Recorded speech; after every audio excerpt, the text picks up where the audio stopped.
Hello అండి. Welcome back to my channel.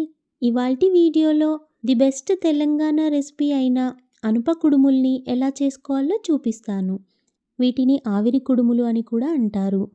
ఈ కుడుములని బియ్యం పిండితో, అనుప గింజలతో కలిపి చేస్తాము. నానబెట్టే పని లేకుండా తక్కువ టైంలో తక్కువ ఇంగ్రీడియంట్స్తో ఈజీగా మార్నింగ్ బ్రేక్ఫాస్ట్కైనా, ఈవినింగ్ డిన్నర్లోకైనా చేసేయొచ్చు. ఒక్క స్పూన్ ఆయిల్ కూడా వాడకుండా ఈ కుడుములని స్టీమ్ మాత్రమే చేస్తాము. చిన్నవాళ్ళ నుండి పెద్దవాళ్ళ వరకు ఎవరైనా తినొచ్చు. ఇది చాలా హెల్తీ రెసిపీ. మరి ఈజీ ప్రాసెస్లో టేస్టీ అయిన అనప కుడుముల్ని ఎలా చేసుకోవాలో చూసేద్దాం. ముందుగా అనపకాయల్ని తీసుకోవాలి. వీటిని మొత్తం పొట్టు ఒలిచి గింజలన్నీ ఒక గిన్నెలోకి తీసుకోండి. నేను ఇక్కడ 1 కేజీ అనపకాయల్ని తీసుకున్నాను. అన్ని గింజల్ని ఒలిచి ఒక గిన్నెలోకి తీసుకున్నాను. నేను తీసుకున్న 1 కేజీ అనపకాయలకి గింజలన్నీ ఒలిస్తే ఇన్ని గింజలు వచ్చాయి. ఈ గింజల్ని ఉడికించడానికి ఇంకో గిన్నెలోకి తీసుకొని అందులోకి వాటర్ యాడ్ చేసుకొని మీడియం ఫ్లేమ్లో మూత పెట్టేసి ఈ గింజలన్నీ ఉడికించండి. అరగంటలో గింజలన్నీ ఉడికిపోతాయి. ఇలా కొన్ని గింజల్ని తీసుకొని ప్రెస్ చేసి చూడండి. అవి మెత్తగా ఉడికాయంటే స్టవ్ ఆఫ్ చేసుకొని అందులో ఉన్న వాటర్ అన్నీ తీసేసి చల్లారే వరకు పక్కకు పెట్టుకోండి. ఇంకా ఈ కుడుములకు కావాల్సినవి చూద్దాము. పచ్చిమిర్చీలని తీసుకొని ఒకసారి కడుక్కొని మిక్సీ జార్లోకి తీసుకోండి. ఈ అనప కుడుములలో మనం కారపొడిని వాడము. అందుకే పచ్చిమిర్చీలని మీ టేస్ట్కి తగినంతగా తీసుకోండి. మిక్సీ జార్లోకి తీసుకొని అందులో కొంచెం సాల్ట్ వేసుకొని ఇలా గ్రైండ్ చేసుకొని పెట్టుకోండి. ఈ అనప కుడుములకి ఉల్లాకు ఉంటే టేస్ట్ చాలా బాగుంటుంది. అందుకే నేను 2 కట్టల ఉల్లాకు తీసుకొని కొంచెం కొత్తిమీరని తీసుకొని ఇలా చిన్నగా కట్ చేసుకొని నీట్గా కడుక్కొని ఒక ప్లేట్లోకి తీసుకున్నాను. ఇంకా కావాల్సినవి బియ్యం పిండి. మనం అనప గింజల్ని ఏ గిన్నెతో అయితే తీసుకున్నామో అదే గిన్నెతో బియ్యం పిండిని తీసుకోవాలి. అంటే అనప గింజలు బియ్యం పిండి 2 సేమ్ క్వాంటిటీ తీసుకోవాలి. పిండి కొంచెం ఎక్కువగా కూడా తీసుకోవచ్చు. కానీ సేమ్ తీసుకుంటే టేస్ట్ చాలా బాగుంటుంది. ఇప్పుడు ఒక గిన్నెలోకి వాటర్ని తీసుకొని స్టవ్ ఆన్ చేసుకొని వాటర్ని వేడి చేసుకోండి. బియ్యం పిండిని ఒక పెద్ద గిన్నెలోకి తీసుకొని అందులోకి మనం ముందుగా ఉడికించి పెట్టుకున్న అనప గింజలన్నిటినీ తీసుకోండి. 2 సేమ్ క్వాంటిటీ తీసుకోండి. మొత్తం అనప గింజల్ని తీసుకున్న తర్వాత మనం ముందుగా గ్రైండ్ చేసి పెట్టుకున్న పచ్చిమిర్చి పేస్ట్ని మొత్తం ఇందులో వేసుకొని మొత్తం కలుపుకోండి. ముందుగా కట్ చేసి పెట్టుకున్న కొత్తిమీరని ఇంకా ఉల్లాకుని కూడా ఇదే పిండిలోకి తీసుకొని మీ టేస్ట్కి తగినంతగా సాల్ట్ని వేసుకొని స్పూన్తోని కలుపుకోండి. అప్పుడు పిండిలో ఇవన్నీ బాగా కలిసిపోతాయి. ఇలా మొత్తం కలుపుకున్న తర్వాతనే వాటర్ని ఇందులోకి యాడ్ చేసుకోండి. వాటర్ బాగా వేడైన తర్వాత కొన్నిగా ఈ పిండిలోకి తీసుకోండి. మొత్తం వాటర్ని తీసుకోకండి.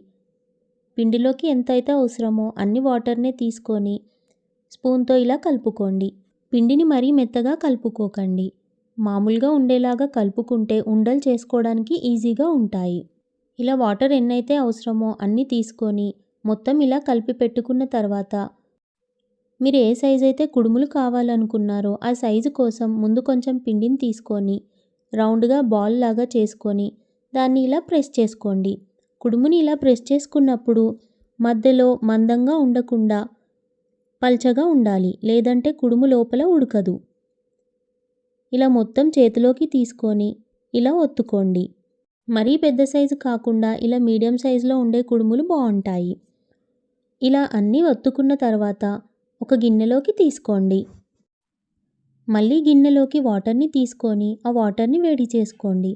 వాటర్ వేడైన తర్వాత అందులోకి ఇలా హోల్స్ ఉన్న గిన్నెని తీసుకోండి. తీసుకొని అందులోకి మనం చేసుకున్న కుడుములని పెట్టండి. ఇందులో ఆయిల్ ఏమీ రాసుకోకండి. డైరెక్ట్గానే ఇలా కుడుముల్ని పెట్టుకోండి. పెట్టుకొని మూత పెట్టేసి ఉడికించుకోండి. ఫ్లేమ్ని లో ఫ్లేమ్లో పెట్టుకొని ఉడికించుకోండి. ఇవి ఉడికేంతలోపు మిగతా పిండిని కూడా సేమ్ ముందులానే కుడుముల్ని చేసి పెట్టుకోండి. మూత తీసి అందులోనే ఇప్పుడు చేసుకున్న కుడుముల్ని కూడా అన్నీ పెట్టుకోండి. మొత్తం పిండిని ఇలా కుడుములు చేసుకొని ఇలా పెట్టుకొని మూత పెట్టేసి 15 to 20 మినిట్స్ వరకు లో ఫ్లేమ్లోనే ఉడికించుకోండి. ఇవి ఇడ్లీ కుక్కర్లో కూడా ఉడికించుకోవచ్చు. సేమ్ ఇడ్లీలు ఎలా అయితే పెట్టుకుంటామో అలానే ఇడ్లీ ప్లేట్లో పెట్టేసి ఉడికించుకోవచ్చు. ఇలా 20 నిమిషాలు లో ఫ్లేమ్‌లో ఉడికిన తర్వాత స్టవ్ ఆఫ్ చేసుకొని మూత తీసేసి కొంచెం చల్లారిన తర్వాత ప్లేట్‌లోకి సర్వ్ చేసుకోండి. చూసారు కదా ఎంత బాగా ఉడికాయో! చాలా టేస్టీగా ఉంటాయివి. ఒక్క చుక్క నూనె వాడకుండా ఇలా ఈజీగా చేసుకోవచ్చు. చాలా హెల్తీ రెసిపీ. ఇలానే సేమ్ చిక్కుడు గింజలతో కూడా చేసుకోవచ్చు. కానీ ఈ అనప గింజలతో చేసినవే చాలా టేస్టీగా ఉంటాయి.